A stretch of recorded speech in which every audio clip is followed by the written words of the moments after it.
Welcome to Stimulate Conversations, a sexual wellness business discussions podcast that supports the vast range of professionals supporting consumers from a business perspective within the sexual wellness space.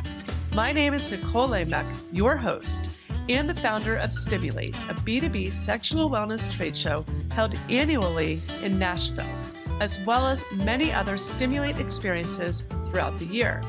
I'm also author of the book Retail 101 from McGraw-Hill and professor of retail marketing at Columbia, Chicago.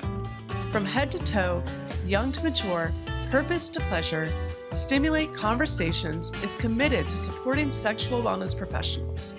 Together with industry leaders as our guests, we look forward to delivering trusted and important conversations to help support retail, wholesale, spa, salon, and medical professionals who collectively want to help elevate and support their consumers within the sexual wellness community from an educated and professional perspective. Listeners of Stimulate Conversations can look forward to gaining expert-led insight from industry leaders, ranging from doctors to retail operational experts to industry visionaries and more. Without further ado, let's dive into Stimulate Conversations. You guys, I am so excited today. I am here with my dear friend, but also a global retail expert. Her name is Georgianne Bender. She is a speaker, author, and consultant who specializes in retail merchandising. Georgianne, welcome. Hi, Nicole. Glad to be here. Thanks for asking me. Yeah, I'm so glad you're here. And I'm very much looking forward to having you share your wisdom today regarding retail. But first, I'd love to get to know you a bit more. I know a lot about you. We admittedly text and talk all the time, but our listeners do not. So some of them may. But for those who might not know everything about you, can you at least give them a quick snapshot of your professional experience and how you truly become such an expert in retail? Oh boy. Okay. So it started way back in 1973 when my mother said to me, okay, you graduated from high school, get out of the house and go get a job and don't come back until you get one. That's like any true good mom, right? Yeah. Betty Ann Menton, get out. So I go to the mall and I apply at one place because I didn't like to apply at one place. And fortunately, I applied at a department store in Milwaukee that hired me and taught me about retail. And I became a department manager, and then I became a buyer, and then I left them, and then I went to the Gap, and then I went to another chain, and then I ended up with household merchandising, where I was director of visual merchandising for the stores. And that's how I got into merchandising. And I know that you and I first met, was it 15 plus years ago in Vegas at a dance retailer expo where we were both speaking. Yep. You and your business partner, Rich Kaiser, were presenting a keynote, and I was joining, or I should say, kicked off prior to you guys. You guys were the keynote. I spoke just before you. And ever since, we've literally traveled all over together and spoken at all over conferences and expos and trade shows. But what I love is that you have always crossed categories, and you have been within, so many different categories of retail. But your eye is so trained that you can do that seamlessly. Kind of talk to me about what that's like. So Rich and I work with every kind of retailer you can imagine, including funeral homes. And, we've taught them that they are retailers, that they just have a different kind of merchandise. And so I started out in apparel, and then I went to hard lines, and then I went all over. And you're right. It's a knack. I have a good eye, but it doesn't matter what you're merchandising. It's an art and it's a science, and there are the same techniques that you can use for motor oil, as you can use for clothing. It doesn't matter. If you understand the art and the science, then you can implement that and grow your sales. It's easy.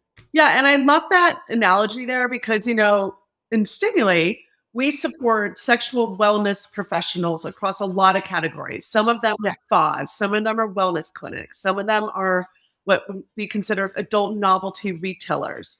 And so with that, there's a lot of things to consider that do in fact vary in how they might support their customers. But from a merchandising perspective, some of those tips and tricks can really remain the same.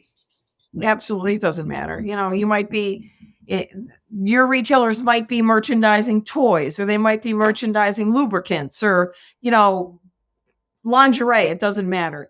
The techniques are the same, and once you master them, you're in good shape. So let's dive into that technique part. Can you share what you would say some of your top 3 techniques are for merchandising? All right. Well, first thing that, I always have retailers look at their stores. And whenever Rich and I do a store makeover, if I do one by myself, what we do is we look at 3 things. We look at the enablers. Those are the things that make it really easy for someone to shop in the store. It's polite salespeople. It's full displays. It's displays that are set so that they're easy. It's a store that's well signed. We look at the enablers. We look at the inhibitors. Those are the things that they're the stopper shoppers. I think you call them potholes. They're the things that make you stop. It's not being able to get help. It's a display that's not full. It's a display. It drives me crazy when I go into stores and they have these gorgeous displays of sweaters and things, but heaven forbid you touch one. And what's your third technique? And the third one are the impression points. And these are the first things that shoppers see when they enter a store or when they enter a department, when they go to a different part of the sales floor. It's the front of the store. It's the windows. It's the decompression zone. It's the displays. There are things that make impressions on customers that they take with them and that they talk to other customers about. So those 3 things, the enablers, the inhibitors, and the impression points are 3 things that we look at right away. I love that. And I think every single business, because, whether, again, it's that spa, wellness center, doctor's office, or traditional boutique, whether you're a large or small chain, can relate to that. They have those touch points as well as those inventory items that really, truly make a difference there. Yep. I mean, it's even more than that, because every store has what we call lakefront property. There are parts of the sales floor that sell better than other parts. So it always breaks my heart when I walk into a store and directly in front, like I was in a boutique this weekend, Small Business Saturday, right?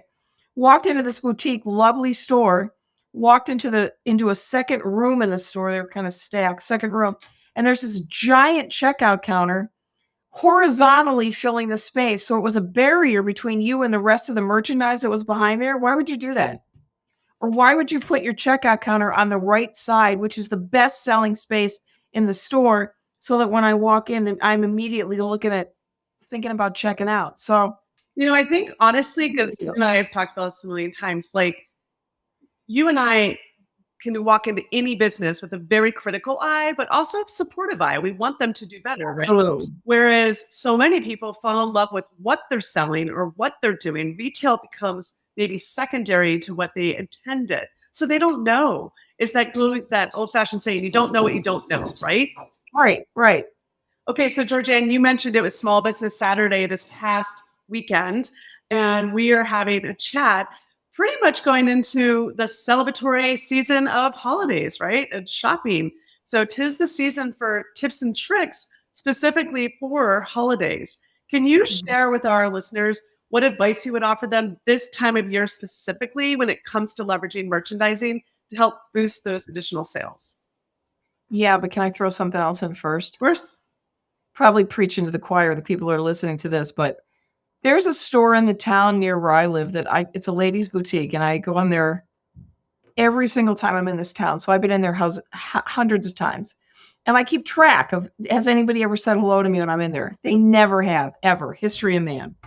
So I go in Saturday, and a young lady walks out and she says, "Hi, welcome to the store. Here's our special."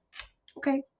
So I'm walking through the store, and it's very, very poorly merchandised. I mean, they have a boat in the center of their store that they have a mannequin sitting on when they could be merchandising great product there. Anyway, it's really tight fit. And I wanted to ask this young lady a question about something, and I couldn't find her because she was behind a cash wrap in a corner on her phone. Customers in the store. And I think that, the season that we're going into, we can't forget that there are people out there who don't know what they're going to buy. They don't know what kind of gift to get. They may not be familiar with what you sell in your store. There's a line. You have to greet everybody. You have to have a conversation. I'm sure stimulate stores. You have to explain to a lot of people what you're selling. You can't lose track of that. You also can't mess up the first part of your store. So when I walk into the front door of a store, about 10 feet in, there should be a display, small tables, stacked tables, small, round, or square. They're called speed bump displays, and they set the tone for the entire store.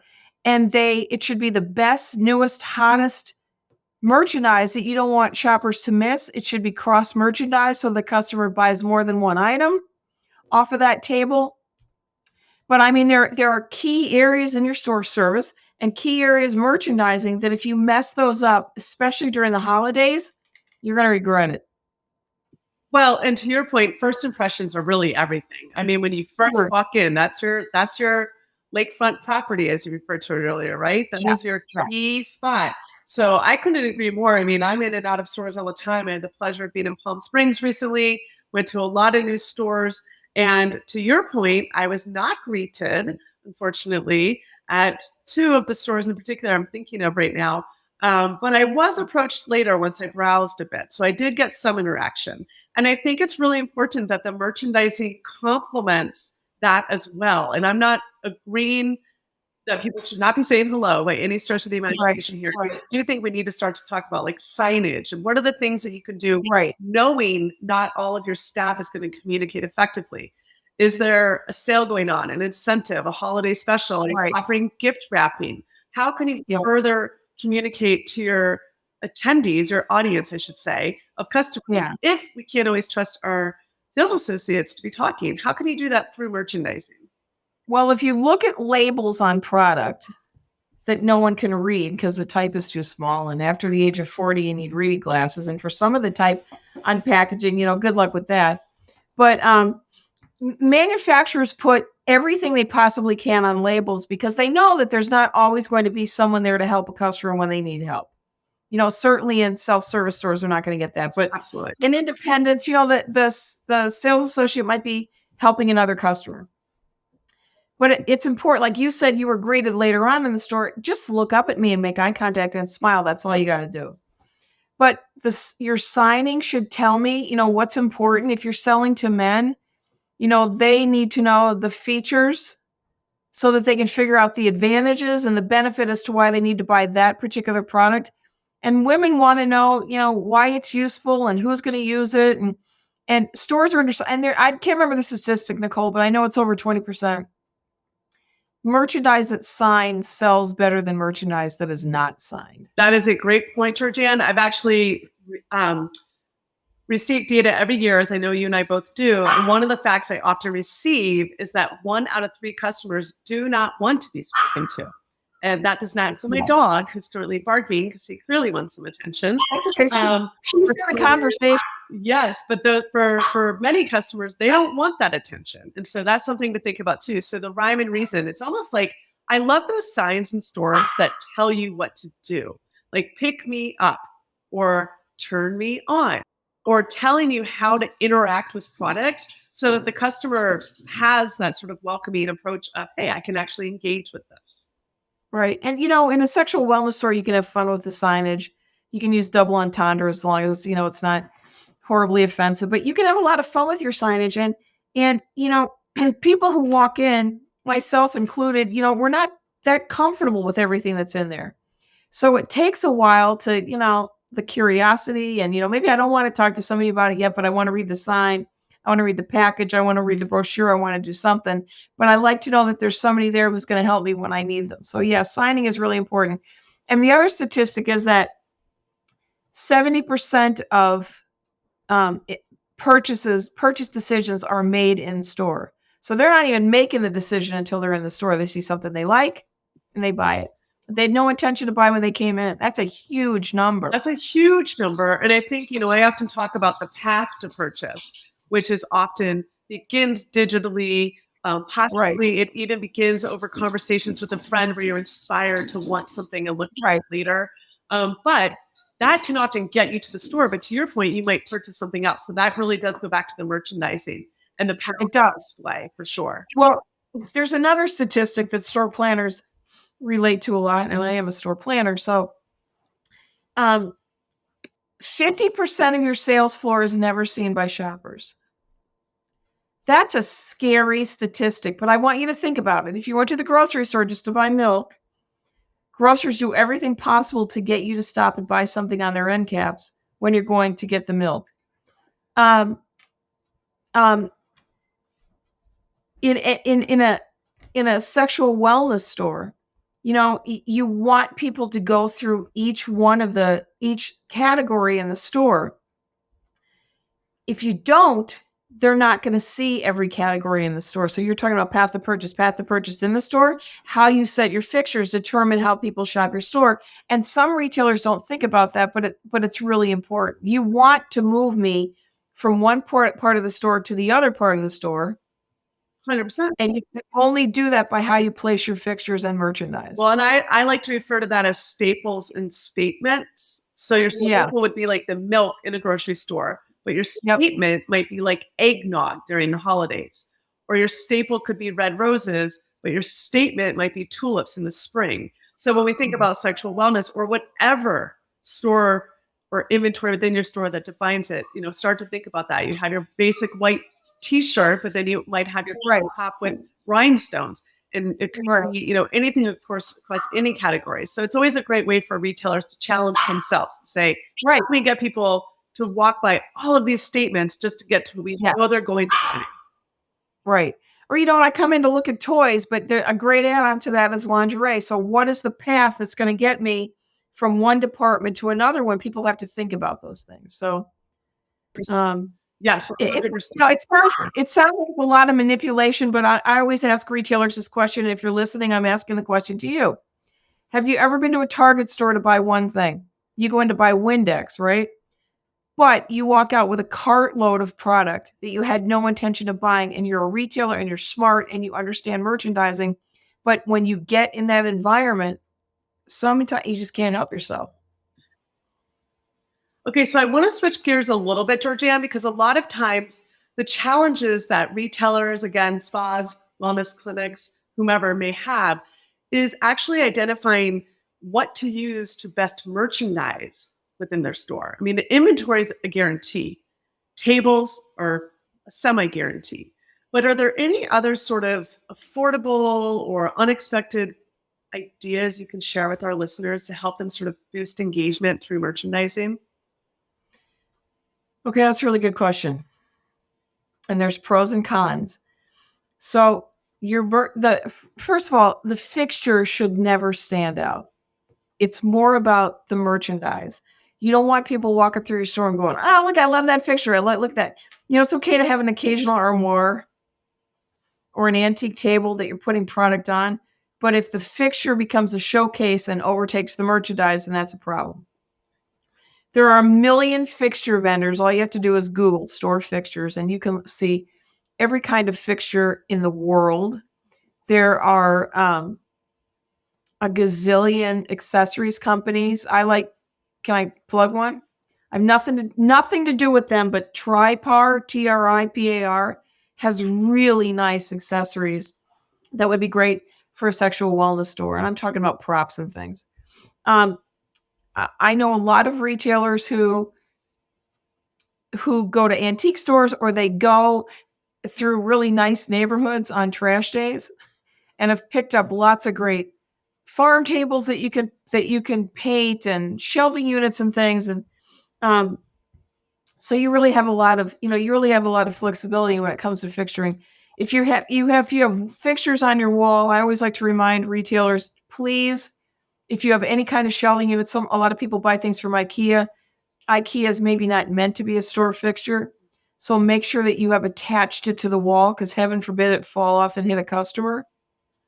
You can have fun with your fixtures as long as the merchandise is still the number one thing the customer sees. Because you're not selling fixtures, you're selling merchandise. Yeah, no, I would agree with you. In fact, recently I was in a store when I was in Kentucky, and one of the things they did is they actually used rice. I think it was a wild grain rice, because it happened to complement the colors of their store. But they placed various items within the rice, but it really encouraged touch. I like that. thing I loved. And to your point, you don't want the fixture to take away from the inventory. No. But if it can aid in saying, hey, come to me, pick me up, let's explore Right. this moment together, if you will, then that's an incentive, right? You want that to be in Yeah. addition to your store, not a distraction to your store. You can use rice, you can use rocks. There's a beautiful pet store in Geneva, Illinois that has this gorgeous black lacquered table that kind of blends in with their decor. And then they have all of the different dog treats in clear cylinders filled with little pebbles. So you I've been to pull that out. store, and you know what's amazing? I remember it because it was memorable. It was in Geneva Commons, wasn't it? Yep, Wet Nose. And they just moved to a new location. It's amazing. Yeah.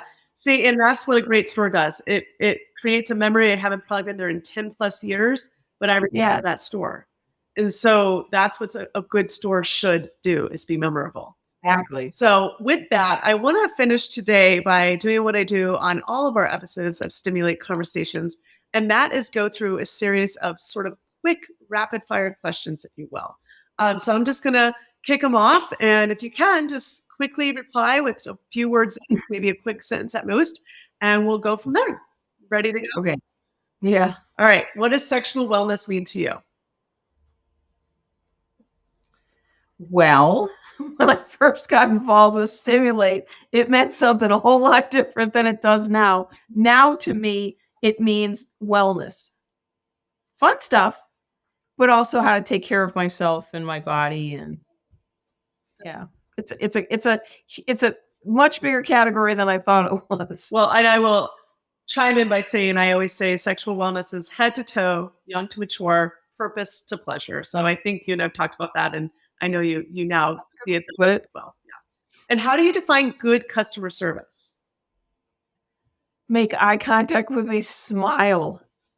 The one thing, don't mess up welcoming people to the store. Rich and I have this thing called the 7-tile rule, where every time you get within 7 feet, 7 floor tiles of a customer, you have to acknowledge them. We don't care what you do. Say hello, start a conversation, or just smile. But if you do that, your customer service ratings go off the charts. Just say hello to me. I would agree. And what keeps you personally inspired? Right now, my family. Love that. Probably just heard my one grandchild yelling something in the other room. It's, I'm at that stage where family's becoming more and more important. I love that. But on that note, I know you've had an amazing professional career, and you continue to have a very, very accomplished career. So what keeps you professionally inspired? Retailers. Love that. I love the ones, I love the ones that call and they say, I have no idea what to do. And after we talk or Zoom for 10 minutes, we figure out exactly what they need to do and that they need to do it all along. And they just didn't realize that they could. That's the kind of stuff that I love. I love walking into a store that we're going to make over. We do a lot of makeovers every year that we're going to make over, and just standing there and looking and taking it all in and, determining we're going to change this, and this. And your sales are going to increase. That's the kind of stuff that turns me on. I've been a speaker now for, it'll be 34 years in 2014 with Rich. I don't care about my competition anymore. It's what are we doing that's better? Why are they picking me? Are they sure people are going to compare, but what are the things that we do that are different that make people choose us instead of somebody else? I worry about my lane. I worry about how to get it better, how to take care of my clients, how to take care of their customers. That jazzes me. Yeah, I like how you said your lane. I think understanding your lane is very important. And my final question to you is, what's the best advice you have for business leaders? Just do it. Nike, just do it. Too many people sit around and they go, well, when this happens, I'm going to do this. And when I get this, I'm going to do this. And when my sales get to this, I'm going to do this. And you know what? Pretty soon you run out of time to do this, this, and this. Or, in retail, there are only windows of opportunities for certain things come and go like that. Do it now. And who cares if you mess up? No. You can tweak it and do it better next time, or just don't do it again. But do something. The people that sit on their hands and wait, for the time to be right, no, don't do that. Well, such great advice today, Georgianne. It's no wonder I adore you so much. You're so fun to talk to always. If you could share with our listeners how they can stay in touch with you, where can they find you? So my website is kaiserandbender.com. It's K-I-Z as in zebra, E-R, A-N-D, BENDER.com. My email address is geo@kaiserandbender.com. And we're all over social media at Kaiser A&D Bender, Kaiser and Bender. So, call me. Hi, for sure. Yeah, trust me. Yeah, I'm excited. We're in conversation. Love that. Well, thank you so much for joining Stimulate Conversations. And to those of you who have tuned in, thank you as well. We look forward to having more in-depth Stimulate conversations with you all year round. Thank you.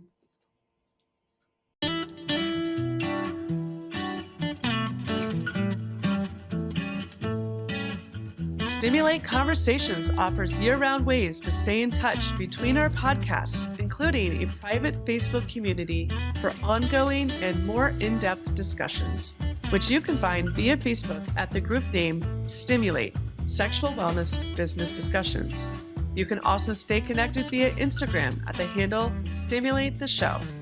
And you're welcome to email us at stimulate@retailminded.com. I'm Nicole Leinbach, founder of Stimulate and your host.